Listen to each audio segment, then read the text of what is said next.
Welcome back to Truthish, where it's sometimes true but always strange. Let's get started. Picture this. It's Christmas Eve 1971. The Lima airport is buzzing. It's packed with vacation travelers carrying wrapped gifts, big smiles, and last-minute stress. None of them know they are about to become the cast of one of the strangest survival stories in human history. 17-year-old Juliane Koepcke isn't just excited for the holiday. She's smart, sharp, a budding scientist raised by parents who study animals deep in the Peruvian Amazon. The jungle is practically in her DNA. She and her mother board Lanza Flight 508, heading to join her father at a remote research station. A short flight, no big deal, except the weather doesn't look so friendly. A storm is building, grumbling in the distance like a warning whispered too quietly to hear. Inside the plane, decorations swing from the overhead bins. Christmas music plays over the static-filled speakers. A candy cane sweet attempt at normal.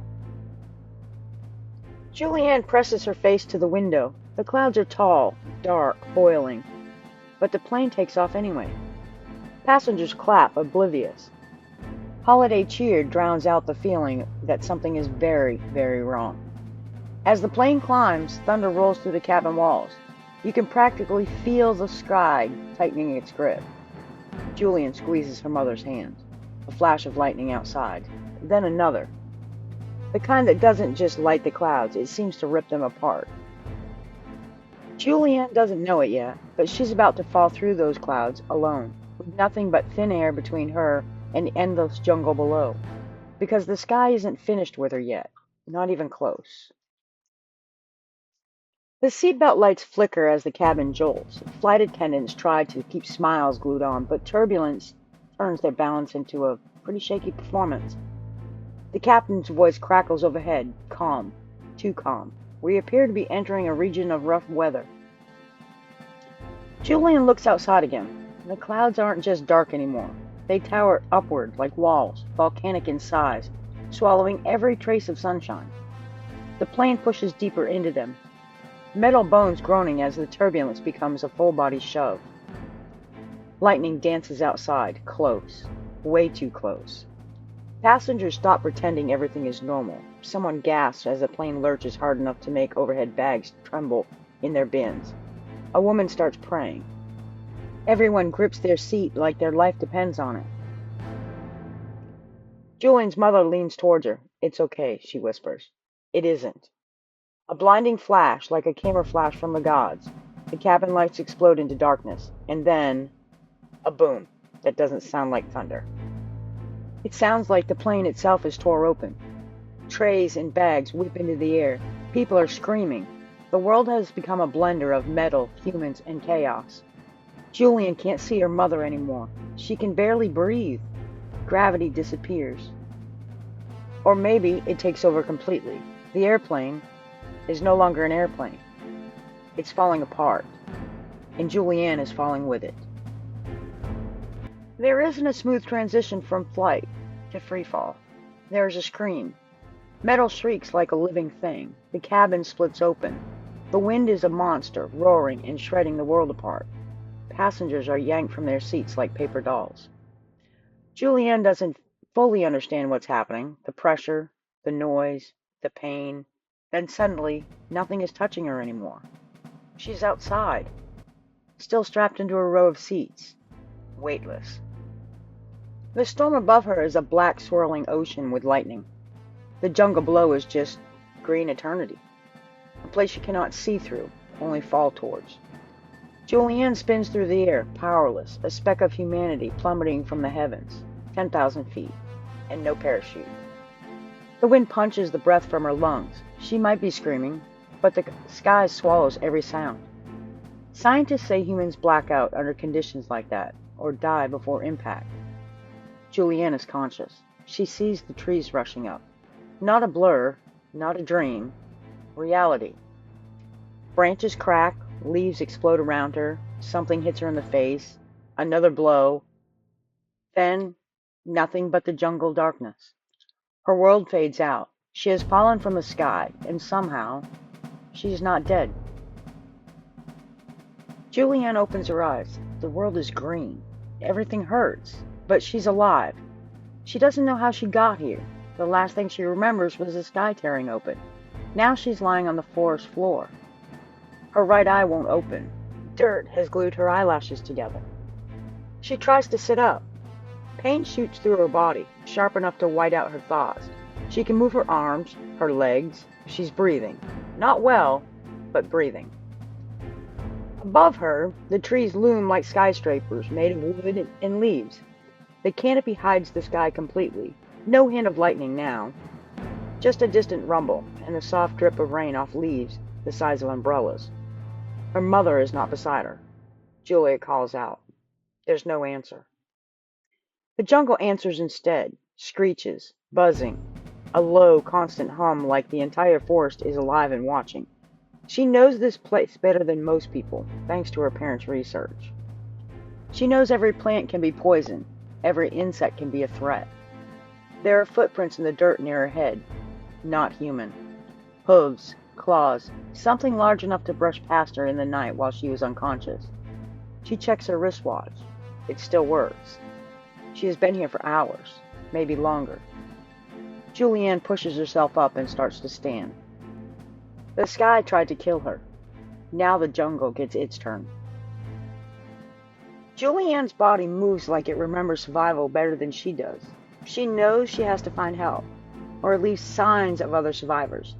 Each step is a negotiation with pain, dizziness, and fear. She calls out again. The jungle swallows her voice whole. Her father always told her, if you're lost in the rainforest, find water. Water leads to people.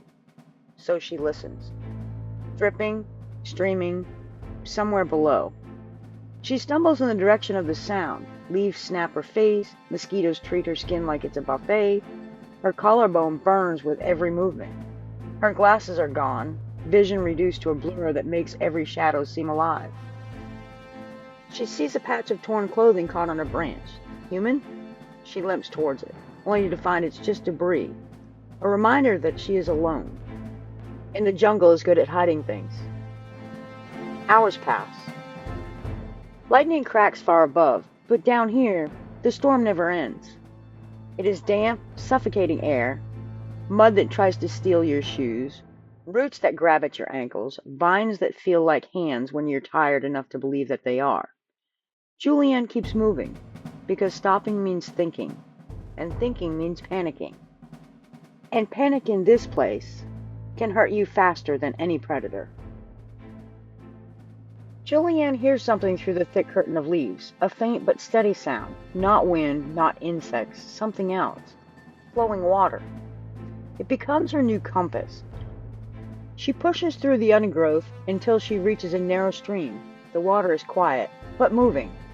A path carved by nature itself. She steps in, letting the current guide her, hoping it will take her somewhere human. The day fades and the forest shifts. Light becomes gold, then amber, then thin rays stretching between the trees. It's beautiful, but also a reminder. She needs to keep moving. The water deepens in places, the mud steals one of her shoes, and the stream carries it away. She watches it float out of reach, but she has no time to chase it. Survival means letting go of anything that slows you down. Then something else appears in the current, a small piece of aircraft. The sight makes her heart race.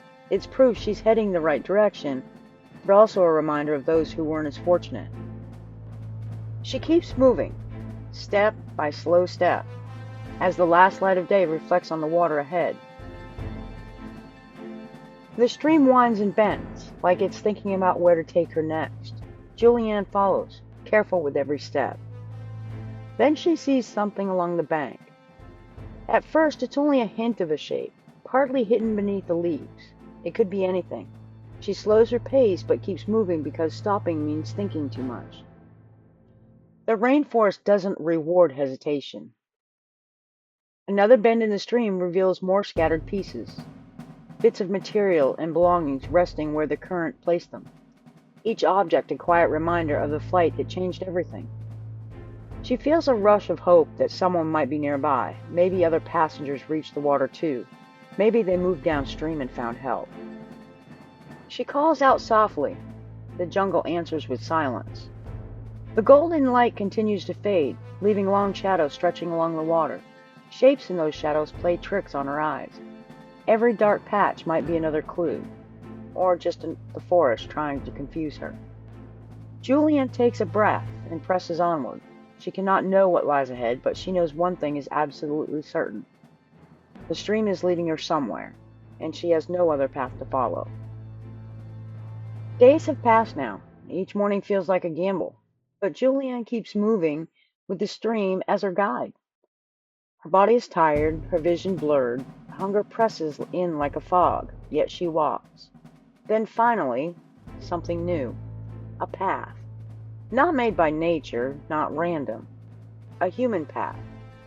It cuts across the water like a line of hope. She follows it, heart pounding with equal parts fear and relief. The rainforest still surrounds her like a living wall, but now it feels different. She is close, closer than she's ever been. Then she sees it. A small shelter. A roof built by hands, not branches. Juliane gains strength she didn't know she still had. She steps toward the promise of the world she's been fighting to reach. She calls out. Weak, but loud enough. This time, someone hears her. 3 men step out from the shelter. They freeze when they see her. A young woman alone, exhausted, covered in days of Amazon grit and struggle. For Juliane, everything blurs. But she remembers one thing clearly. They do not hesitate. They know survival when they see it. They help her inside. They give her water. They speak gently. Her journey, the one the sky tried to end, has led her to people who still believe in saving strangers. This moment will stay with her longer than the fear, because when she's finally found, kindness found her too. Later in life, Juliane just didn't return from the rainforest. She returned to it. She studied zoology, earned her doctorate, and built a life dedicated to understanding and protecting this place. She married, she wrote her story, a book that's out there even today, and she became a voice for the wild that once tested her strength. Her fall from the sky did not define her. How she rose afterwards did. Juliane is living proof that even when everything falls apart, even when the world says you should not be here, your story can continue. Some miracles happen in silence. Some heroes walk barefoot through the jungle. And some survivors never stop moving forward. This is Truthish. Thanks for watching.